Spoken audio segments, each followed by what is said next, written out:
150% की import duty या 10 लाख रुपए की रिश्वत। नारायण मूर्ति ने जो चुना वही बना इन्फोसिस की पहचान। जानिए कैसे एक छोटी सी कंपनी ने जुगाड़ की जगह फेयर प्रैक्टिस चुना जो आगे चलकर उसके एग्जिस्टेंस की बुनियाद बनी। बात तब की है जब इन्फोसिस नई बनी थी। देश में लाइसेंस परमिट राज था, फॉरेन एक्सचेंज रिजर्व्स की स्थिति काफी दयनीय थी और इसीलिए इंपोर्ट को जहां तक हो सके कम रखने का प्रयास किया जाता था।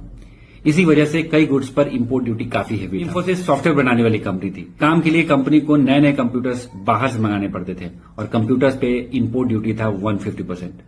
पर चूंकि ये कंपनी एक सॉफ्टवेयर एक्सपोर्टर भी थी, इसीलिए ये एक सरकारी स्कीम की हकदार थी, जिसके तहत एक्सपोर्टर होने पर इंपोर्ट ड्यूटी 150% से घटकर 25% हो जाता था। पर इस स्कीम की एक शर्त थी, इन्फोसिस को अपनी इंपोर्ट वैल्यू से 3 गुना अधिक सॉफ्टवेयर का निर्यात करना होता था, जो कि वो करते भी थे।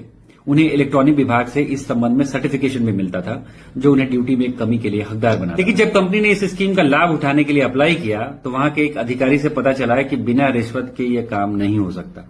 इन्फोसिस ने किसी भी प्रकार का रिश्वत देने से मना कर दिया। उस ऑफिसर ने टेक्निकल ग्राउंड पर इंपोर्ट वैल्यू के सर्टिफिकेट को रिजेक्ट कर दिया और कंपनी को 10 लाख का एडिशनल इंपोर्ट ड्यूटी भरने को कहा।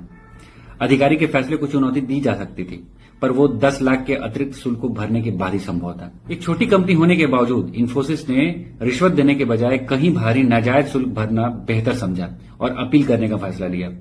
अपीलीट ट्रिब्यूनल को कंपनी के पक्ष में फैसला सुनाने में 9 साल लग गए। कंपनी ने नाजायज और ब्लैकमेलिंग वाली मांगों से समझौता नहीं किया। सरकारी अधिकारियों के पास होने वाली डिस्क्रिशनरी पावर्स और उनका बिना किसी जिम्मेदारी के गलत प्रयोग का एक बड़ा एग्जाम्पल था। यह आज भी होता है, पर लोग प्रैक्टिकल बनकर मामला सुलझा लेते हैं। लेकिन नारायण मूर्ति दूसरे तरह के प्रैक्टिकल निकले। आगे चलकर इन्होंने जीवन में क्या पाया या किसी से छिपा नहीं है। इसीलिए कहते हैं कि नारायण मूर्ति को केवल एक बिजनेसमैन के रूप में देखना न्यायोचित नहीं, वो बाकी उद्योगपतियों के लिए एक टीचर है।